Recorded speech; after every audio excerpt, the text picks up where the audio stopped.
kami nak nasihatlah untuk orang-orang kat luar sana lah kan. Okey, macam ni lah.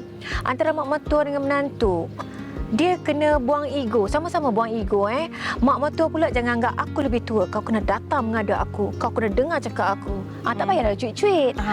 Yang menantu pula kenalah kan, walaupun dia bukan mak kita tapi mak mertua tetap sama macam mak kita, kena hormat apa dia cakap pun ya baik apa semua kan. So jadi kita kena macam sama-sama.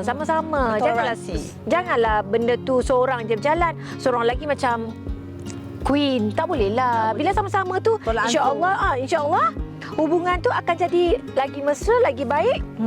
Macam kita dengan mak kita betul. Sekurang-kurangnya kepada pasangan yang belum mempunyai ibu mertua atau bakal mempunyai ibu mertua, sebelum kita nak berkenalan dengan anak dia dengan lebih jauh lagi, kita berkenalan dengan keluarga dia dulu.